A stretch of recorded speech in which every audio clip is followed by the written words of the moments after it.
Hi అండి. ఈరోజు మన వీడియోలో కరివేపాకు కారం పొడి తయారు చేసుకుందాం. ఇది మంచి హెల్దీ అయిన రెసిపీ అండి.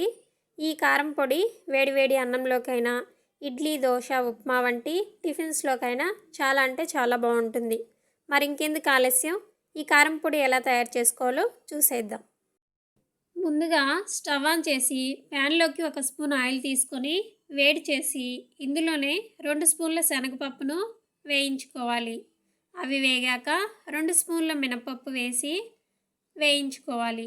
మంటను మీడియం ఫ్లేమ్ మీదనే ఉంచి వేయించుకోవాలన్నమాట. ఇవి 2 వేగాక ఇందులో 3 స్పూన్ల ధనియాలు వేసి వేయించుకోవాలి. అవి కూడా వేగాక అందులోనే 1 స్పూన్ జీలకర్ర వేసి వేయించుకోవాలి. జీలకర్ర చిటపట్లాడాక అందులోనే చిటికెడు మెంతులను, అలాగే 4 వెల్లుల్లి రెబ్బలు నల్లగొట్టుకున్నవి వేసి 1 సెకండ్ పాటు అలా వేగనివ్వాలి.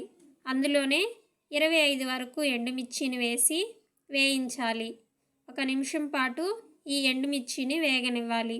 అవి బాగా వేగాక అందులోనే రుచికి సరిపడా ఉప్పు వేసి దించి అవి చల్లారనివ్వాలి. తర్వాత అదే ప్యాన్లో 1 స్పూన్ ఆయిల్ వేసి కరివేపాకును వేయించుకోవాలి.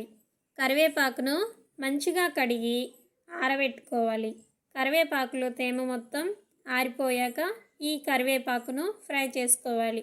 స్టవ్ను మీడియం ఫ్లేమ్ మీదనే ఉంచి ఫ్రై చేసుకోవాలి. అప్పుడే కరివేపాకు అనేది బాగా వేగుతుంది. ఈ విధంగా కరివేపాకును మంచిగా వేయించి దించి చల్లారనివ్వాలి. దినుసులను అలాగే కరివేపాకును రెండింటినీ కూడా మంచి ఫ్లేవర్ వచ్చేంత వరకు ఫ్రై చేసుకోవాలి. ఇప్పుడు వేయించుకున్న పప్పు దినుసులు, ఎండుమిర్చి అయితే చల్లారిపోయి ఉంటాయి. వీటిని మిక్సీ పట్టుకోవాలి. అవి మిక్సీ పట్టుకున్నాక అందులోనే వేయించి పెట్టుకున్న కరివేపాకును కూడా వేసి మిక్సీ పట్టుకోవాలి. మనం వేయించుకున్నవి అన్నీ కూడా పచ్చిగా లేకుండా మంచి ఫ్లేవర్ వచ్చేంత వరకు మాడిపోకుండా వేయించుకున్నామంటే అప్పుడే కారం పొడి రుచి అనేది బాగుంటుంది. అలాగే ఎక్కువ రోజుల పాటు పాడవకుండా నిల్వ ఉంటుంది. మీకు కూడా ఈ కారం పొడి నచ్చినట్లయితే లైక్ చేయండి. మీరు కూడా ట్రై చేసి మీకు ఎలా కుదిరిందో కామెంట్ ద్వారా నాతో షేర్ చేసుకోండి.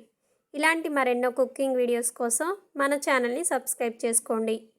అలాగే హెయిర్ గ్రోత్కి కూడా ఈ కారం పొడి అనేది మంచిగా పనిచేస్తుంది.